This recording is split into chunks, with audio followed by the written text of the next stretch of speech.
विधानसभा में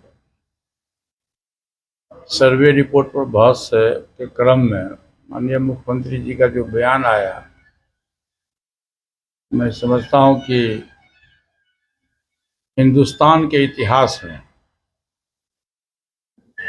इस ढंग का बयान किसी मुख्यमंत्री और किसी बड़े लीडर का नहीं आया, और इसकी जितनी भी निंदा आप करिए वो कम है। और वो पूरे देश के लोग अब ये कह रहा है कि नीतीश जी का मानसिक संतुलन ठीक नहीं है। अब कुछ बात भी सही है, 2-3 महीना से जो वाकया हो रहा है, जैसे महावीर चौधरी जी के यहाँ गए तो फूलमाला महावीर चौधरी जी के माल्यार्पण होना चाहिए तो अशोक चौधरी पर कर दिए। तो कई तरह की ऐसी घटनाएं घट रही है कि जिससे लगता है कि अब वो बुढ़ापे का असर उनको आ गया। तो हमारी सलाह तो ये है कि अब उनको पूरे बिहार या पूरे देश में जहाँ कहीं भी जाएंगे तो जो हमारी औरतें समाज है, माताएं बहनें हैं, उनको किसी भी परिस्थिति में माफ़ नहीं करें। और फिर ये जब दिमागी संतुलन लोगों का बिगड़ता है तो हो सकता है कि इससे भी और कोई बड़ी बात हो जाए।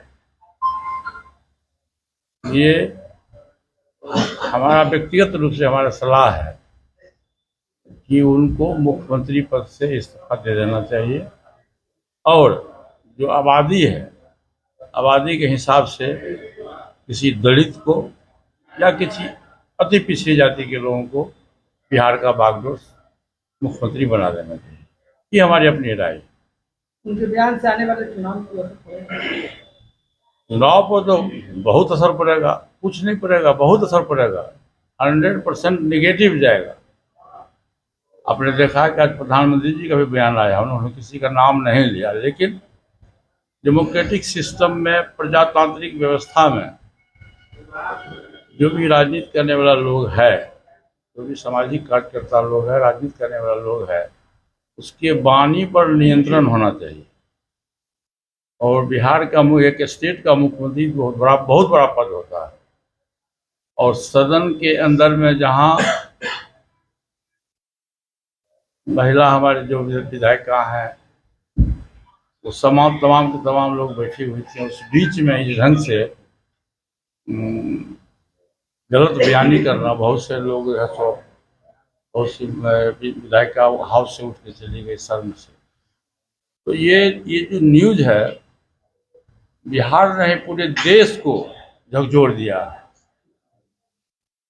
और बिहार का नाम जो है वो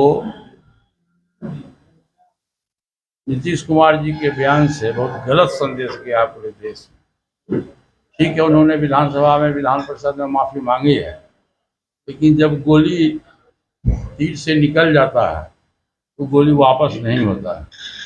अभी हम जो बोल रहे हैं, हमारे मुंह से कुछ निकल जाएगा, दोबारा वापस नहीं होगा।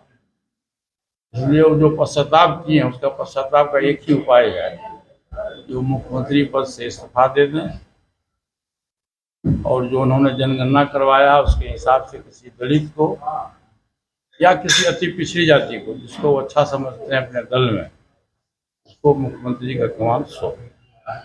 पैनोरमा ग्रुप, जो सोचता है वो करता है।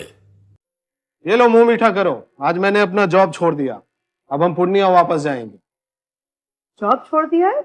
मतलब ये घर कैसे चलेगा? हम करेंगे क्या? और माँ बाबूजी क्या बोलेंगे?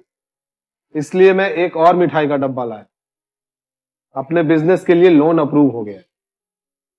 अरे लोन अप्रूव हो गया वो तो ठीक है, लेकिन पूर्णिया में हम रहेंगे कहाँ? अपना घर भी तो नहीं है वहाँ। इसलिए तो एक और मिठाई का डब्बा अलग से लाया हूँ। हमने पूर्णिया में घर ले लिया है, पूर्णिया के ई होम्स पैनोरमा में। पूर्णिया में पैनोरमा ग्रुप लेकर आए हैं ई होम्स पैनोरमा। बड़ा घर, आलीशान जिंदगी और अत्याधुनिक सुविधाओं के संग। अरे अब क्यों मुंह मीठा करवा रही हो? क्योंकि हम घर वापसी जो कर रहे हैं। घर वापसी की खुशी पूर्णिया में ई होम्स पैनोरमा के संग। ई Homes Panorama, luxurious lifestyle redefined.